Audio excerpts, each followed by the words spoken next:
At 70, John Travolta is still dancing, but not the way you remember. The man who made the world move, who sold out stadiums and commanded $20 million per film, has been carrying something for decades that no camera ever caught. 3 people he loved are gone.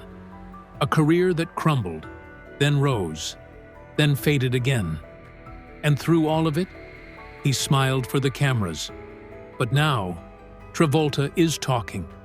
Not in rehearsed interviews, not in polished statements, in raw, unguarded moments that finally expose what was always hiding beneath the spotlight. The truth he buried for 50 years, it will change how you see him forever. Stay with us, because what he reveals next, no one saw coming. 3 losses. No warning. Most people know John Travolta as the man in the white suit, the dancer, the movie star. What they do not know is that behind every performance, every smile, every comeback, thus there was a version of him that had already been broken more than once and not bent. Broken. And yet he kept showing up. That is the part nobody talks about. The first time, he was 23. He had just finished filming Saturday Night Fever when Diana Hyland... You know, one of my favorite movies is Saturday Night Fever, and it's such a strange pop culture item to me because it is an incredibly dark, brutal movie. The woman he loved completely died of breast cancer in his arms. On March 27, 1977, he felt her last breath leave her body, and he was standing at the edge of the biggest moment of his career and simultaneously losing the only person he wanted to share it with. The film had not even released yet. The world was about to fall in love with him, and he was standing in a hospital room holding a hand that had gone still. At her memorial, he wore a white suit they had chosen together for a trip to Rio de Janeiro they never got to take. He stood in front of people and held himself together. Because that is what you do. Would you hold yourself together, even when nothing inside you is? The second time, he was in the Bahamas on a family vacation. January 2nd, 2009. His son, Jet, 16 years old, diagnosed with autism. John Travolta and wife Kelly Preston are back in Florida with the remains of their 16-year-old son. A Bahamian parliament member, A boy John described as the most wonderful son 2 parents could ask for, suffered a seizure and struck his head on the bathtub. John ran downstairs and performed CPR on his own child. His hands are on his son's chest, counting, willing him back. Jet did not come back. There is no way to prepare for that. No amount of fame, no $250 million net worth, no number of Academy Award nominations makes that moment survivable in any conventional sense. He survived it anyway. That is the only word for it. The third time, the disease came for him again. Kelly Preston, his wife of nearly 30 years, was diagnosed with breast cancer. She fought for 2 years. On July 12, 2020, she was gone at 57. It is with a very heavy heart that I inform you that my beautiful wife Kelly has lost her 2-year battle with breast cancer. Diana died of breast cancer. Kelly died of breast cancer. The same disease. 2 different decades. And the 2 women he had loved most were taken by the same thing. That kind of pattern does not feel like bad luck. It feels like something far crueler. After Kelly passed, his 10-year-old son Benjamin looked at him and said, "Because Mom passed away, I am afraid you are going to die too." John did not offer false comfort. He said, "Ben, I could die tomorrow. You could. Anybody can. It is part of life. You just do your best at trying to live the longest you can." That answer tells you everything about who John Travolta actually is. Not the character. Not the movie star. The man who has been quietly carrying more than most people will ever have to, and chose honesty over comfort when his son needed him most. The secret he hid behind the smile. Here is the part of John Travolta's story that almost nobody talks about. While Saturday Night Fever was turning him into a global icon, John Travolta was back on the streets of Bensonhurst, Brooklyn this afternoon, where he made history more than 40 years ago in the movie Saturday Night Fever. and the world was memorizing his dance moves and buying the Bee Gees soundtrack and putting his face on magazine covers. He was grieving Diana Hyland in private. There was no time to stop, no space to fall apart. The machine kept moving, and it needed him to move with it. The world wanted joy. So he delivered joy. He showed up. He smiled. He embodied the exact kind of happiness that was completely absent from his actual life. Night after night. Interview after interview. And he performed a version of himself that had nothing to do with what was actually happening inside him. That gap between what the camera saw and what was actually happening became the defining rhythm of his entire career. Grease followed in 1978, earning nearly $400 million worldwide. The highest-grossing live-action movie musical ever made. His first Academy Award nomination, Urban Cowboy, in 1980. His face was on billboards, on television screens, on the covers of magazines, sitting in dentist waiting rooms across America. And underneath all of it, he was carrying grief that had no name yet. Grief he had never been given time to sit with. Grief that had simply been pushed down and sealed over with sequins and choreography, and the relentless expectation that he keep performing. Then the fall came, and it came hard. Moment by Moment in 1978 failed so completely that critics seemed almost relieved to have something to tear apart. Staying Alive in 1983, disappointed. A Perfect in 1985 was dismissed before it even found its footing. The phone calls that had once come daily began to slow. Then they stopped altogether. And then came the roles. The ones that got away quietly, without anyone making a public announcement. American Gigolo went to Richard Gere and made him a star. An Officer and a Gentleman went to Richard Gere again. American Gigolo, Officer and Gentleman, what impact did those films have on you? You feel it slowly over the years, and in the moments when you see someone else living the life that almost belonged to you. By the late 1980s, John Travolta had gone from the biggest star on earth to a punchline in late-night monologues. The man who made the world dance could not get a meeting in Hollywood. Some people carry pain like a badge, he said years later. I carry it quietly, in the spaces between heartbeats. What he never fully admitted during those years, which only surfaced much later in unguarded interviews, was how deep the silence actually went. The grief for Diana had never been processed. Not properly. It had been buried under the only thing available to bury it under. Work. More performances. More smiles. More of the gap. He had been hiding in plain sight for years, and almost no one noticed. New Jersey. No money. One dream.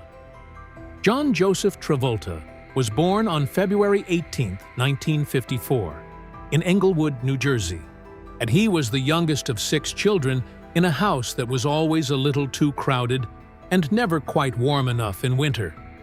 6 people sharing space that was built for fewer. Dinner meant careful portions. New clothes were saved for occasions that rarely came.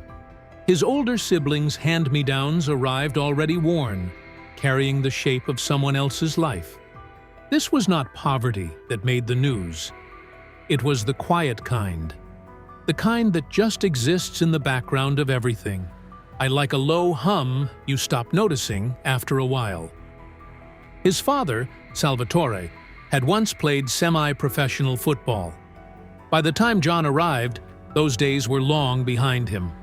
Salvatore sold tires, now coming home each night with grease-stained hands and exhaustion written across his face. He never complained. He never stopped. But there was something in his eyes that knew the distance between the life he had and the life he had once imagined for himself. John saw it. Children always see it, or even when nobody says a word. His mother, Helen, was different. She had once sung on American radio programs, her voice traveling into living rooms she would never see.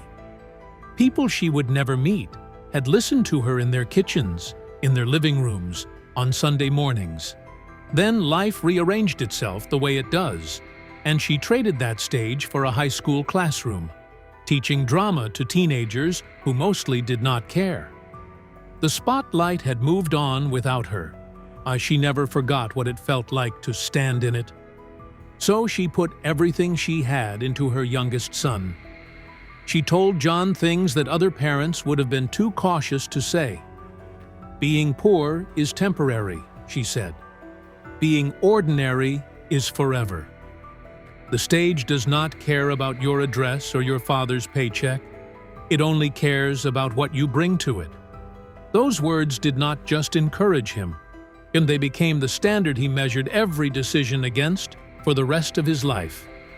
John was 16 when he walked out of Dwight Morrow High School and never went back. No diploma, no backup plan. His parents, remarkably, did not stop him. His mother looked at him and said, "If this is what you want, then you must give it everything. No half measures. You either make it or you become a cautionary tale." But just a bus to New York City, and his mother's words echoing somewhere behind his ribs. What followed was not glamorous. He slept on floors that smelled like mold and disappointment. He auditioned for everything available. He got rejected from most of it. His first real role connected to Grease was not Danny, the lead everyone remembers. Now, I got to ask you about this, John. A funny internet rumor about Grease back in the day where supposedly it was all a dream. It was Duty, a supporting character with a handful of lines and no close-ups. He handed out flyers on frozen New York streets just to pay for food. And he carried equipment for productions that barely covered his subway fare home. He did television commercials that aired once at odd hours and were never seen again. But he never stopped, because stopping meant going home. And going home meant admitting his mother had been wrong about him. That was never going to happen. Dead career. One phone call. In 1975, Welcome Back, Cotter changed everything. Travolta's character, the lovable, street-smart Vinnie Barbarino. Hi, who are you? I'm Barberini, Eddie Barberini. This is my place, and these are my people. We got Washington, we got Horseshack. To turned him into a household name before he turned 22. Girls screamed for him in parking lots and outside television studios. Magazine covers found him before he even knew how to handle that kind of attention. A song he released, Let Her In, hit number 10 on the Billboard Hot 100. For the first time in his life, the future felt like something that actually belonged to him. Then came Diana. Then came the grief. Then came Saturday Night Fever and Grease back to back. Two of the most culturally defining films of an entire decade. And then, quietly, without any single dramatic moment, came the slow unraveling of a career that had once seemed completely unstoppable. The movies stopped working. The phone calls thinned out. The roles that could have kept him relevant went to other actors who were newer, hungrier, and less associated with disco and white polyester suits. Hollywood has a short memory for success and a long one for failure.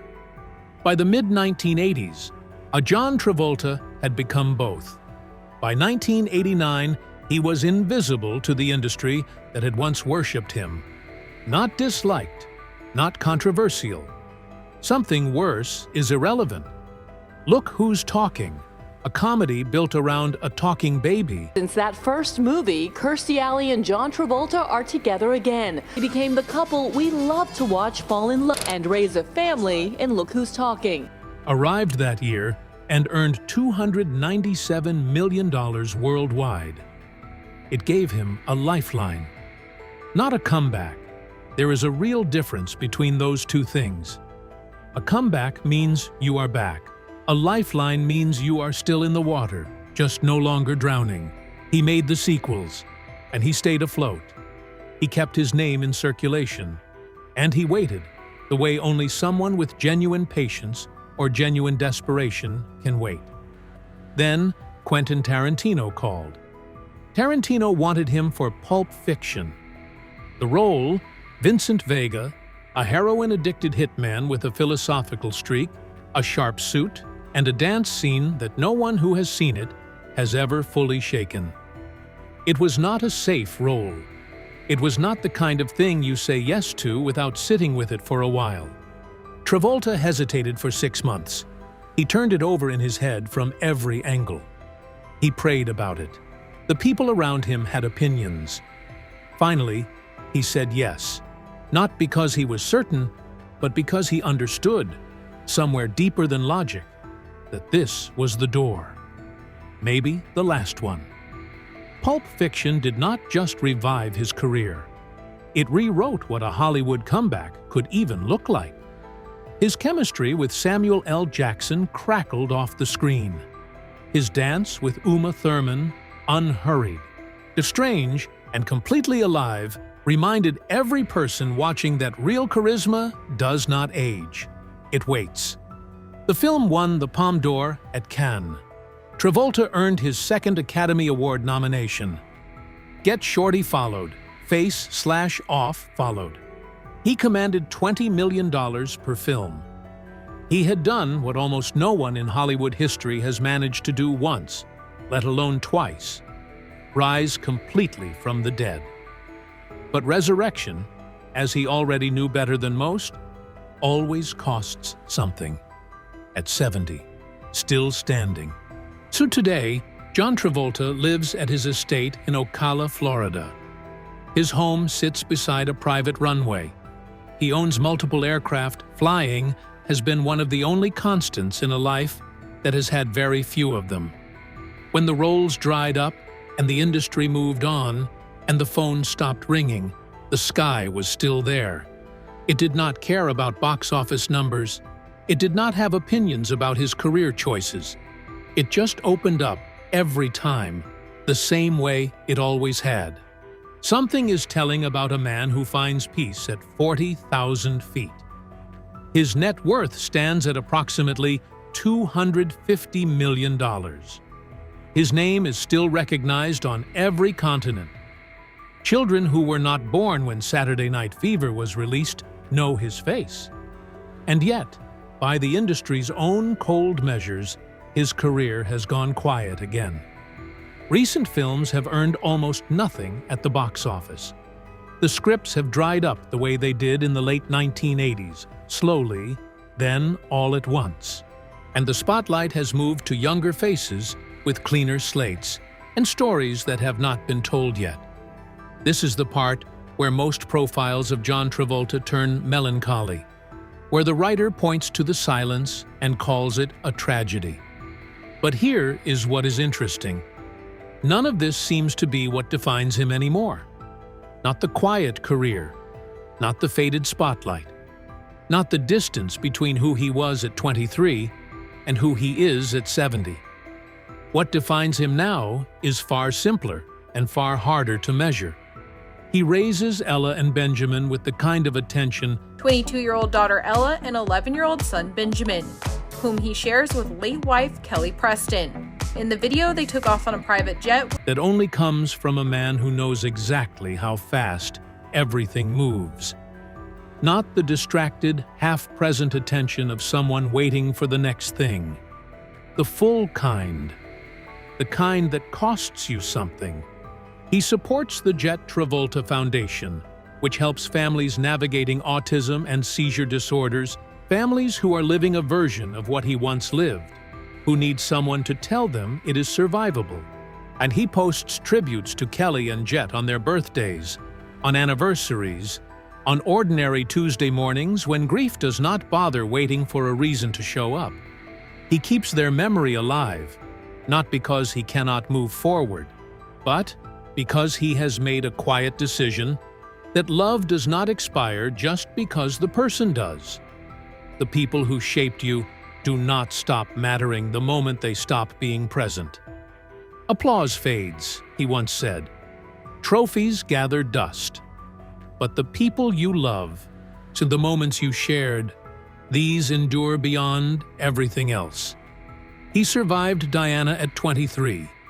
He survived the collapse of everything he had built. He survived losing his son on a bathroom floor in the Bahamas. 16-year-old Jet Travolta died from what appears to be an accidental fall.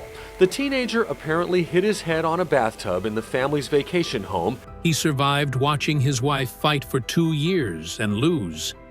He survived being forgotten by an industry he had once owned, and then, impossibly, being remembered by it again. Every morning in Ocala, he wakes up beside a runway and chooses to keep going. Not dramatically, not for an audience, just quietly, the way most real courage actually works. John Travolta's story is not really about fame. It never was. It is about a man who kept choosing to show up for the people he loved, for the son he raised alone, for the audiences who forgot him and then remembered, and for the quiet mornings in Florida when no one is watching at all. 3 losses, 2 comebacks, 1 life that refused to stop. If his story moved you, drop a comment below. Tell us which part of his journey hit you hardest. And if you think someone else needs to hear this today, share it with them. We will see you in the next one. Until then, keep going. Even when it is hard, especially when it is hard.